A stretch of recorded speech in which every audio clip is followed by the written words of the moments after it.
buat kita semua.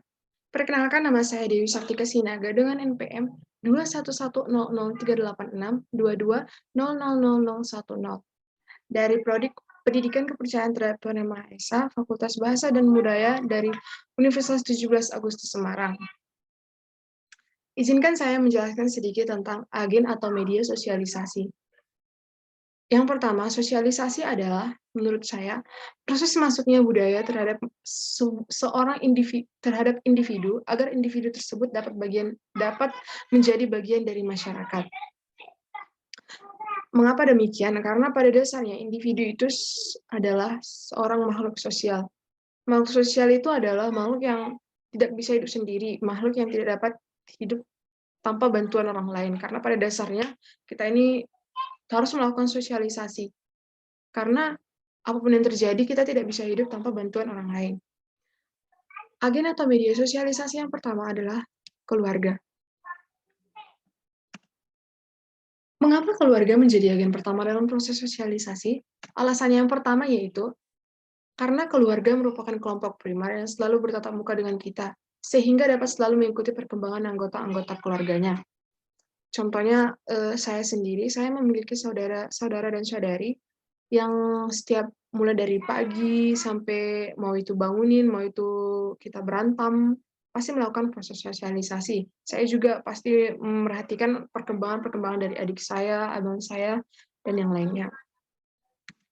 Alasan yang kedua, orang tua mempunyai kondisi yang tinggi untuk mendidik anak-anaknya, sehingga menimbulkan hubungan emosional di mana hubungan ini sangat diperlukan dalam proses sosialisasi. Maksudnya di sini adalah, pada saat kita melakukan suatu kesalahan, pasti orang tua kita memberikan hukuman, baik itu teguran, baik itu larangan, dan di keluarga pasti orang tua itu membuat sebuah peraturan. Peraturan yang nggak boleh pulang lama, nggak boleh harus nyuci piring yang ini ya, gitu. Terus kalau misalkan kita melakukan kegiatan baik, atau sebuah pencapaian, pasti orang tua selalu memberikan pujian, kalau enggak ditambahi uang jajan. Itu dia proses sosialisasi dalam orang tua. Ketiga, adanya hubungan sosial yang tetap. Maka dengan sendirinya orang tua mempunyai peran yang sangat penting terhadap proses sosialisasi anak. Dapat kita lihat dan kita rasakan sendiri bahwa dari mulai kita lahir sampai kita belum tahu berbicara, belum tahu makan, belum tahu buang air sendiri, orang tua kita lah yang mengajarinya dari berjalan sampai ditata. Pokoknya orang tua lah yang memberikan peran sangat penting, seperti yang kita bilang tadi, karena dari kita bayi sampai kita umur 1 tahun, 2, 3, 4, 5, 6, orang tua lah yang selalu mendidik kita. Terus yang kedua, agen atau sosialisasi yang kedua, kelompok bermain. Mengapa kelompok bermain? Karena di saat orang tua kita tidak ada, pastilah orang tua kita sibuk dengan mencari nafkah, setelah dan apapun yang terjadi, dia mencari nafkah untuk membesarkan kita agar kebutuhan kita tercukupi. Kelompok bermain yang terdiri dari berbagai macam individu dengan karakter dan sifat yang berbeda-beda, membuat kita banyak mendapatkan sebuah nilai atau norma yang mana dapat mempengaruhi kita dalam berinteraksi. Contohnya, teman kita yang satu nih ada yang bandel, pasti kita langsung kayak, oh yaudah itu yang itu nggak usah ditemenin gitu. Sosialisasi yang begitu yang ada di kelompok bermain ini. Kalau dia baik, ya udah aku main sama dia aja deh gitu. Masih ingat bahwa kita pernah bermain dengan teman-teman sebaya, bermain sepeda, kelereng, dan permainan yang lainnya yang kita mainkan dengan teman-teman kita. Pada tahap inilah seorang masuk dalam tahap game stage, di mana hubungan interaksi dilakukan dengan teman-teman sebaya dan sama teman-teman di sana.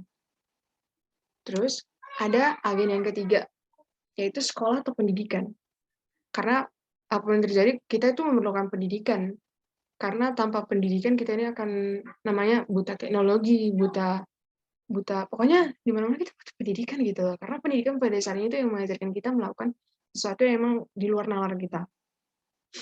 Karena pendidikan menjadi agen media sosialisasi yang lebih luas dari keluarga dan teman bermain. Seorang anak akan mendapatkan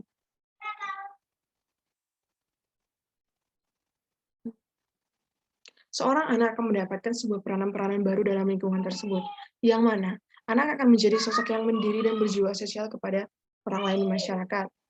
Salah satu contoh yang mungkin kita bisa lihat yaitu pemberian reward atau hadiah. Di sini kalau misalkan kita juara kelas nih kan, seperti saya sendiri nih. Kalau misalkan kita juara kelas, pasti orang tua atau enggak pihak sekolah memberikan hadiah atau ini buku ya, kalau enggak piala. Kalau misalkan kita melakukan kesalahan juga, pihak sekolah pasti memberikan hukuman gitu, baik itu bersihkan kamar mandi, bersihkan kelas gitu. Yang paling intinya itu di situ kalau misalkan kita ingin seperti saya sendiri, kalau misalkan saya ingin mendapatkan juara, saya pasti melakukan meningkatkan gitu, saya harus lebih bisa dong dari dia, masa dia bisa aku nggak bisa. Jadi persaingan itu lebih ketat, serta mandiri dengan sendirinya. Itu dia peranan baru yang saya dapat. Pokoknya saya harus lebih bisa gitu, jadi juara, karena soalnya kita diberikan reward dari teman, dari guru, dan orang tua sendiri ya. Yang keempat yaitu media massa. Pengaruh teknologi informasi dalam proses sosialisasi memberikan hal-hal baru yang didapat dengan mudah. Melalui smartphone, kita dapat mengakses dan menerima informasi secara cepat dan akurat. Ini juga bagian dari proses sosialisasi, di mana komunikasi juga merupakan bagian terpenting dan menjadi kebutuhan mendasar semua orang. Media massa, baik itu TV, radio, koran, majalah, ataupun media sosial seperti Facebook, Instagram, Twitter, Telegram. Kita nggak mungkin lah di sini nggak ada yang nggak punya Facebook gitu. Baik itu orang tua itu udah dituntut biar bisa menggunakan media sosial. Seperti yang pengalaman saya dan yang saya lihat sendiri, ada tuh yang orang tua yang nggak pernah, apalagi di masa pandemi ini, masih tetap stay jualan gitu, jualan online, sosialisasi online melalui media sosial. Karena nggak mungkin gitu dia nggak jualan, berhenti karena adanya pandemi ini. Seperti kami juga, mahasiswa, kami kan dibatasi untuk tidak pergi dulu ke kampus gitu. Jadi lewat pembelajaran online seperti Zoom ini. Dan kami pun berkenalan dengan teman-teman sebaya kami, dengan teman-teman sekelas saya, hanya dengan menggunakan WhatsApp atau media sosial tadi.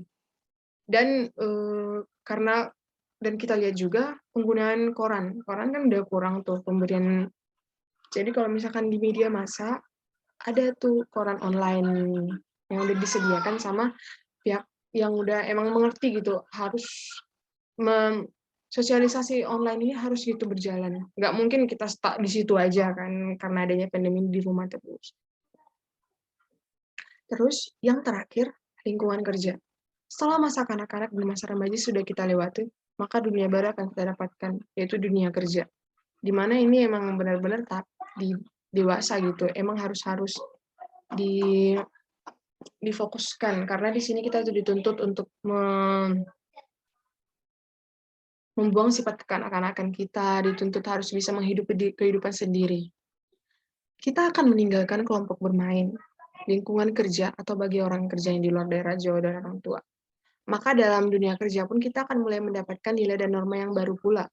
Terlepas dari masa kanak-kanak dan masa remaja, dalam dunia kerja kita akan lebih dewasa dan bertindak dengan jelas dan tegas.